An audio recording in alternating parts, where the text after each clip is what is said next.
ഇത് മാസ് മോട്ടോഴ്സിൽ നിന്നാണ് നമ്മുടെ ഹോണ്ട ഡിയോ വണ്ടി ജനറൽ സർവീസായിട്ട് കയറ്റിയിട്ടുണ്ട്. സർവീസിൻ്റെ ഭാഗമായിട്ട് നമ്മൾ അതിൻ്റെ ബാക്ക് ബ്രേക്കിൻ്റെ ലൈനറൊക്കെ ചെക്ക് ചെയ്യാൻ വേണ്ടി അയച്ചതാണ്. അപ്പോൾ ലൈനർ നമുക്ക് കമ്പനി ലൈനറൊന്നുമല്ല, തന്നെയല്ല ലൈനർ മാക്സിമം അഡ്ജസ്റ്റിങ് കഴിഞ്ഞിട്ടുണ്ട് കേട്ടോ. അപ്പോൾ ലൈനർ മാറ്റിയിടാം. ഇത് ഒറിജിനൽ ലൈനർ അല്ല കേട്ടോ നമുക്ക് കിടക്കുന്നത്. ഇത് ANL എന്ന് പറഞ്ഞാൽ കമ്പനിയും ANL വന്നുണ്ടെങ്കിൽ കൂടി ഇത് അതിൻ്റെ ഡ്യൂപ്ലിക്കേറ്റ് മോഡലാണ്. ഓക്കെ. പിന്നെ അതേപോലെ തന്നെ എയർ ഫിൽറ്റർ ക്ലച്ചിൻ്റെ ഭാഗം നമ്മൾ ചെക്ക് ചെയ്യുന്നുണ്ട്. എയർ ഫിൽറ്ററും നമുക്ക് നോക്കുമ്പോൾ അത്യാവശ്യം കുറച്ച് പൊടിയൊക്കെ ഉണ്ട്. നമുക്ക് തുടച്ച് ക്ലീനാക്കി റീസെറ്റ് ചെയ്യാം. കമ്പനി ഫിൽറ്റർ തന്നെ കിടക്കണം, ഹോണ്ടയുടെ ഒറിജിനൽ ഫിൽറ്റർ തന്നെയാണ് കിടക്കുന്നത്. തുടച്ച് ക്ലീനാക്കി നമുക്ക് റീസെറ്റ് ചെയ്തെടുക്കാം. പിന്നെ അതേപോലെ തന്നെ ക്ലച്ചിനകത്ത് നമുക്ക് ഈ ബെൽറ്റ് വർക്ക് ചെയ്തിട്ടും ക്ലച്ച് ഷൂ വർക്ക് ചെയ്യുന്നതിൻ്റെയൊക്കെ പൊടി അത്യാവശ്യമുണ്ട്. അപ്പോൾ അതൊക്കെ ഒന്ന് എയർ അടിച്ച് ക്ലീനാക്കി എടുക്കുക. അതേപോലെ തന്നെ ഓയിൽ സീലിൻ്റെ ഭാഗവും ചെക്ക് ചെയ്യുമ്പോൾ വേറെ പറയത്തൊക്കെ ലീക്കേജോ കാര്യങ്ങളൊന്നുമില്ല. കിക്കറിൻ്റെ വീലായാലും ഒന്ന് അഴിച്ച് ഗ്രീസ് ചെയ്തിടാം. ഇതിൻ്റെ ഉള്ളിലും അത്യാവശ്യം ആ പൊടി അത്യാവശ്യം ഉണ്ട് ഇതിനകത്ത്. ഡ്രൈ ടൈപ്പ് ക്ലച്ച് ആയതുകൊണ്ട് തന്നെ അതിൻ്റെ ഉള്ളിൽ പൊടി വരും. അപ്പോൾ അത് നമ്മൾ കൂട്ടത്തേക്കടെ എയർ അടിച്ചൊക്കെ ഒന്ന് ക്ലീൻ ചെയ്ത് റീസെറ്റ് ചെയ്യുന്നുണ്ട്. അതേപോലെ തന്നെ ബെൽറ്റിൻ്റെ കണ്ടീഷൻ നമ്മൾ നോക്കണുണ്ട്. ഇതുമ്പോൾ കിടക്കുന്നത് ഹോണ്ടയുടെ ഒറിജിനൽ ബെൽറ്റ് തന്നെയാണ്, കമ്പനി ബെൽറ്റാണ്. അതിൻ്റെ സെൻട്രൽ പോർഷനിലേക്ക് നോക്കുമ്പോൾ ചെറിയൊരു ചിഹ്നലൊക്കെ തുടങ്ങിയിട്ടുണ്ട്. പക്ഷേ ഇപ്പോൾ നമുക്കത് മാറ്റേണ്ട ആവശ്യമില്ല. നമ്മൾ കറക്റ്റായിട്ടാണ് സർവീസ് ചെയ്ത് പോകണമെന്നുണ്ടെങ്കിൽ ഓരോ സർവീസിലും നമ്മൾ ഇതേപോലെ ഡീറ്റെയിൽ ആയിട്ട് ചെക്ക് ചെയ്യും. ആ ചെക്ക് ചെയ്യുന്ന കൂട്ടത്തിലുള്ള കൂടുതൽ കംപ്ലയിൻറ്റ് തോന്നുകയാണെങ്കിൽ അപ്പോൾ നമുക്ക് മാറ്റി കളഞ്ഞാൽ മതി കേട്ടോ. ഇതിപ്പോൾ നമുക്ക് ധൈര്യമായിട്ട് ഓടിക്കാം, കുഴപ്പമില്ല. എന്തായാലും നമുക്ക് അടുത്ത സർവീസ് വരെ എന്തെങ്കിലും കിട്ടും. കറക്റ്റ് പീരീഡിലാണ് സർവീസ് ചെയ്യണമെന്നുണ്ടെങ്കിൽ അടുത്ത സർവീസ് നമുക്ക് ചെക്ക് ചെയ്തിട്ട് നോക്കിയിട്ട് ആവശ്യമാണെങ്കിൽ നമുക്ക് മാറ്റിയിടാം.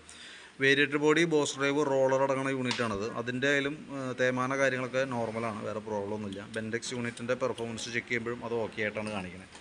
ക്ലച്ച് യൂണിറ്റ് നമ്മളൊന്ന് അഴിച്ച് ചെക്ക് ചെയ്യുന്നുണ്ട്. നിലവിൽ അതിൻ്റെ പെർഫോമൻസൊക്കെ ഓക്കെയാണ്, ടൈറ്റോ കാര്യങ്ങളൊന്നുമില്ല. ഇത് നമ്മൾ അഴിച്ച് നോക്കണതിൻ്റെ കാരണം എന്ന് വെച്ചാൽ ഇത് നമുക്ക് ഓരോ 10,000 കിലോമീറ്ററിൽ നമ്മൾ ക്ലച്ച് ഈ യൂണിറ്റ് നിർബന്ധമായിട്ട് അഴിക്കണം. അതിൻ്റെ ഉള്ളിൽ പിന്ന്, റിങ്, ഓറിങ്, അതേപോലെ തന്നെ റോളർ സാധനങ്ങളൊക്കെ വന്നതാണ്. അപ്പോൾ അതാണ് ശരിക്കും നമുക്ക് അത്യാവശ്യം ഒരു മൂവ്മെൻറ്റ് നമുക്ക് കറക്റ്റായിട്ട് കിട്ടുന്ന ഒരു യൂണിറ്റാണത്.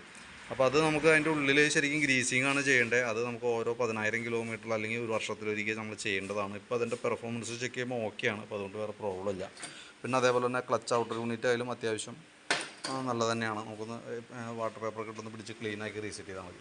പിന്നെ നമ്മൾ ചോക്കിൻ്റെ കേബിൾ ചെക്ക് ചെയ്യുന്ന സമയത്ത് ചോക്ക് കേബിൾ പൊട്ടിയിരിക്കണം കേട്ടോ. അത് നമ്മളിത് അഴിക്കുന്ന സമയത്ത് ഉണ്ടാവും വലിഞ്ഞ് പോയിൻ്റ് അതിനകത്ത്. അപ്പോൾ കേബിൾ അത് മാറ്റിയാലാണ് അത് ക്ലിയർ ആവുള്ളൂ. ആക്സിലേറ്ററിൻ്റെ കേബിളായാലും നല്ല രീതിയിൽ ടൈറ്റ് കാണിക്കുന്നുണ്ട്. അതായത് രണ്ട് കേബിളും മാറ്റേണ്ട ടൈമിലേക്ക് എത്തിയിട്ടുണ്ട്. ആക്സിലേറ്ററിൻ്റെ കേബിളും ചോക്കിൻ്റെ കേബിളും കേട്ടോ. പിന്നെ അതേപോലെ നമ്മൾ ഫ്രണ്ട് ഭാഗത്തേക്ക് വരുമ്പോഴത്തേക്കും ഫ്രണ്ട് സസ്പെൻഷൻ നമ്മൾ ചെക്ക് ചെയ്യാൻ വേണ്ടി അയച്ചതാണ്. അതിൻ്റെ ക്വസ്റ്റ്യൻ അസംബ്ലിയുടെ ബുഷുകളൊക്കെ ചാടി പോകുന്നിട്ടുണ്ട്. അതായത് ശരിക്കും പറഞ്ഞാൽ അത് ഓരോ ഗട്ടറിലൊക്കെ ചാടുമ്പോഴും മെയിനായിട്ട് വന്ന ആക്ഷൻ ലോഡ് ചെയ്യുന്നത് ഇതുമയാണ്. അപ്പോൾ അതിൻ്റേതായിട്ടുള്ള തേമാനാണ് കാണിക്കുക. അപ്പോൾ നമുക്കൊന്ന് മാറ്റിയിടാം. അതേപോലെ തന്നെ ലിങ്കിൻ്റെ ആയാലും ബുഷുകൾ കംപ്ലയിൻറ്റ് വന്നിട്ടുണ്ട്. ഈ ലിങ്ക് രണ്ട് സൈഡ്, ഈ സൈഡൊക്കെ നല്ല രീതിയിൽ പോയിട്ടുണ്ട്. മാറ്റുമ്പോൾ നമുക്ക് രണ്ടും കൂടിയാണ് മാറ്റിയിടേണ്ടി വരുന്നത് കേട്ടോ. ബ്രേക്കിൻ്റെ കേബിളുകൾ ഇവിടെ ഔട്ടർ ചെറിയ പൊട്ടൽ തുടങ്ങിയിട്ടുണ്ട്. തൽക്കാലം നമുക്ക് ഇതന്നെ നിലനിർത്താം. തൽക്കാലം അങ്ങനെ നിൽക്കട്ടെ, നമുക്ക് പിന്നീട് മാറ്റിയാൽ മതി. സ്പീഡോമീറ്റർ ഓൾറെഡി വർക്കിംഗ് അല്ല. നമ്മൾ ചെക്ക് ചെയ്യുന്ന സമയത്ത് അതിൻ്റെ കേബിൾ പൊട്ടിയതായിട്ടാണ് കാണുക. കേബിൾ പൊട്ടിയിട്ടുണ്ട്. പക്ഷെ നമ്മൾ ഇതെന്താ വെച്ചില്ല, കേബിൾ പൊട്ടിയിട്ട് കുറച്ചായിട്ടുണ്ടാവാൻ സാധ്യതയുണ്ട്. നമ്മളതിൻ്റെ മീറ്ററിൻ്റെ ഉള്ളിൽ നമ്മൾ കേബിൾ ഇട്ടിട്ട് നമ്മൾ തിരിക്കാൻ ശരിക്കും പറഞ്ഞാൽ ഫ്രീ ആയിട്ട് വർക്ക് ചെയ്യണം. ഇപ്പോൾ ഇവിടെ നോക്കുമ്പോൾ നല്ല ടൈറ്റ് കാണിക്കണം. അതായത് മീറ്റർ അങ്ങനെ ഇരുന്നിട്ട് ജാമായി പോയേക്കാം. അപ്പോൾ നമ്മൾ പ്രത്യേകിച്ച് ഇപ്പോൾ കേബിൾ മാറ്റിയിട്ടത് കൊണ്ട് നമുക്കത് വർക്കിംഗ് ആവില്ല. കാരണം ആ കേബിൾ പെട്ടെന്ന് പൊട്ടിപ്പോവുള്ളൂ. പ്രത്യേകിച്ച് ഉപകാരം നമുക്ക് വരില്ല. നമ്മൾ WD-40 ഒക്കെ അടിച്ച് അതിൻ്റെ ഉള്ളിൽ റസ്റ്റ് ഓഫൊക്കെ അടിച്ച് ക്ലീൻ ചെയ്തെടുക്കാൻ പറ്റുമെന്ന് നോക്കാം. കാരണം വെച്ചാൽ വണ്ടിയുടെ മെയിൻ്റനൻസ് എല്ലാം തന്നെ വന്നത് കിലോമീറ്റർ ബേസ് ആയതുകൊണ്ട് സ്പീഡോമീറ്റർ എപ്പോൾ കട്ടായാലും അത് നമ്മൾ സർവീസ് ആവാനൊന്നും നോക്കിക്കരുത്. കൈയോടെ തന്നെ ഏതെങ്കിലും വർക്ക്ഷോപ്പിൽ കയറ്റിയിട്ട് മീറ്ററിൻ്റെ കേസ് റെഡിയാക്കേണ്ട അത്യാവശ്യമാണ്. കാരണം നമ്മുടെ വണ്ടിയുടെ ഓയിൽ ചേഞ്ച് തുടങ്ങിയിട്ട് വണ്ടിയുടെ മെയിൻ്റനൻസുമായി ബന്ധപ്പെട്ട എല്ലാ വർക്കുകളും കിലോമീറ്റർ ബേസ് ചെയ്തിട്ട് വരാം.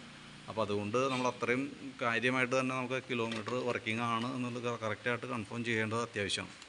ബാറ്ററി 2024 മോഡൽ ബാറ്ററിയാണ് ഇരിക്കുന്നത്. അത്യാവശ്യം വോൾട്ട് കാര്യങ്ങളൊക്കെ കറക്റ്റാണ്. ബാറ്ററി നമ്മൾ ടെസ്റ്റ് ചെയ്ത് പോകുന്നുണ്ട്. ബാറ്ററി ടെസ്റ്റ് കൂടി കൂട്ടത്തിൽ നടത്തുന്നുണ്ട്. ഓക്കെ ആയിട്ടാണ് കാണിക്കുന്നത് കേട്ടോ.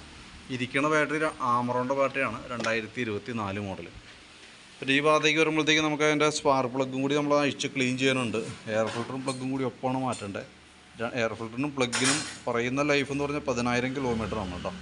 അപ്പോൾ ശരിക്കും പറഞ്ഞാൽ എയർ ഫിൽറ്റർ മാറ്റം ആ കൂട്ടത്തിൽ മാറ്റിയാൽ മതി. തൽക്കാലം നമുക്കത് ക്ലീൻ ചെയ്ത് റീസെറ്റ് ചെയ്യാം. പിന്നെ സെക്കൻഡറി ഫിൽറ്റർ, എയർ ഫിൽറ്ററിന് തന്നെ സെക്കൻഡറി ഫിൽറ്റർ എന്ന് പറയുന്ന യൂണിറ്റാണത്. ഇത് ഫോം ടൈപ്പാണ്. അത് മൊത്തം പൊടിഞ്ഞു പോയിട്ടുണ്ട്. അപ്പോൾ അത് ഏകദേശം ഒരു 50 രൂപയ്ക്കാണ് നമുക്ക് അതിന് കോസ്റ്റ്. 50 രൂപ താഴെ കോസ്റ്റ് വരുള്ളൂ. അപ്പോൾ അതുകൂടി കൂട്ടത്തിൽ കൈയോടെ മാറ്റിയിടാം.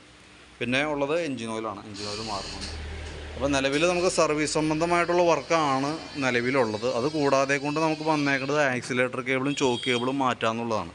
പിന്നെ ഫ്രണ്ടിലെ ബുഷ് സെറ്റ് കാര്യങ്ങളൊക്കെ മാറ്റുന്നതും അതിൻ്റെ സർവീസ് ചാർജ് കാര്യങ്ങളൊക്കെ ജനറൽ സർവീസിൽ തന്നെ വന്നതാണ്.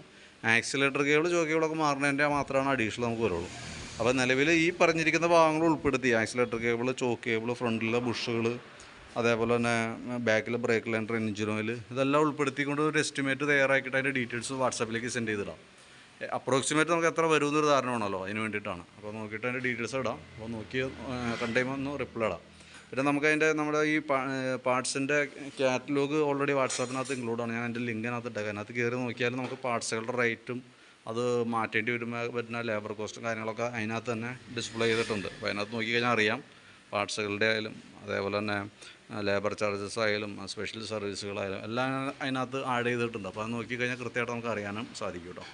അപ്പോൾ ഡീറ്റെയിൽസ് വാട്സാപ്പിലേക്ക് ഇട്ടേക്കാം. വീഡിയോ കണ്ടുകഴിയുമ്പോൾ നോക്കിയിട്ടൊന്ന് റിപ്ലൈ ഇടണം കേട്ടോ.